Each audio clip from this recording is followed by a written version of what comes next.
Hello, friends. It's me, and today I will tell you the Greek myth of King Midas and the Golden Touch. Once upon a time in ancient Greece, there lived a kind and hospitable king named Midas. He was the ruler of a prosperous kingdom. His palace was always open to travelers, and he would treat them like family. One day, a poor old man came to the palace. He was very hungry, so Midas invited him to eat at the king's table. When the old man saw that everyone was served delicious food on golden plates, he said, "Oh, King Midas, I haven't eaten such delicious food for a long time, and these golden plates are so beautiful. Would it be too much to ask for one of them to take with me, so I can remember this wonderful day?" The king was so moved by the old man's story and his request that he said, "Of course, take as many plates as you want." The old man took 10 plates and left. From that day on, the old man's life changed. He started a small business selling the king's golden plates. Soon he became rich and famous, and everyone called him the Midas Touch because of the golden plates. Meanwhile, King Midas was also known throughout Greece as a generous and kind ruler. One day, a musician named Apollo came to his palace. He was considered the god of music, art, and knowledge. He was very proud of his skills and wanted to show them off. He said to Midas, "I am the best musician in the world. Just listen to my lyre." Apollo started playing, and Midas started clapping and tapping his foot. He enjoyed the music so much that he forgot about everything around him. When the music stopped, he said, "You are indeed the best musician in the world. How did you learn to play like that?" "I learned from my mother, the Titan goddess Leto," Apollo said proudly. "Well, then I'm sure she must be even better than you," Midas said. "Oh no, my dear king," Apollo said with a sly smile.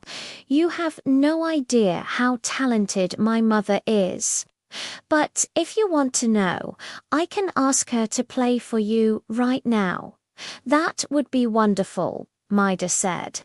And so Apollo went to his mother and told her about his conversation with King Midas.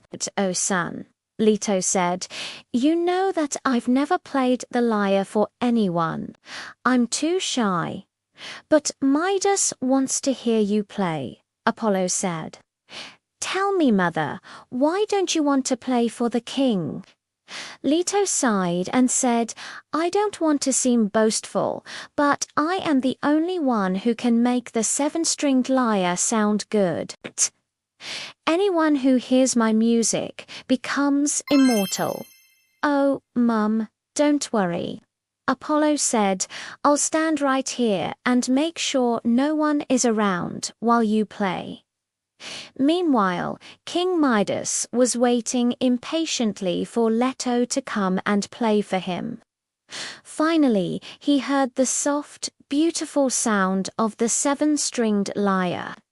He closed his eyes and listened. It was the most beautiful music he had ever heard. Suddenly, Apollo shouted, "Hey, Midas! Do you hear that? This is the best music ever. I told you, my mother is the best musician in the world." King Midas opened his eyes and looked around. He didn't see anyone. Then he heard it again, the beautiful sound of the lyre. He couldn't understand what was happening. Why did Apollo shout at him? And where was the music coming from? Then King Midas noticed something strange. The grass and trees were moving as if thousands of tiny hands were stroking them, and when he touched a nearby leaf, it turned into gold. Midas was frightened. He ran back to the palace and locked himself inside. The next morning, he went out to see what had happened during the night. To his great surprise, everything in his kingdom was made of gold. His palace, his furniture, his clothes, even his crown. But soon he realized that all this gold wouldn't help him or anyone else. People needed food and water, not gold. And now they would starve because all the crops had turned to gold as well. Midas was very upset with himself for being so greedy and boastful. He went to Apollo and asked him to turn everything back to normal.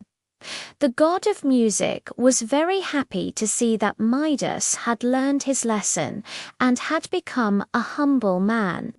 So he turned everything back to normal and gave King Midas a golden branch as a reminder of his arrogance and greed. And that's how the Midas touch got his golden crown. The end. Thanks for listening, friends. If you liked this story, give it a thumbs up and share it with your friends. Subscribe and you won't miss any new videos. See you soon. Bye.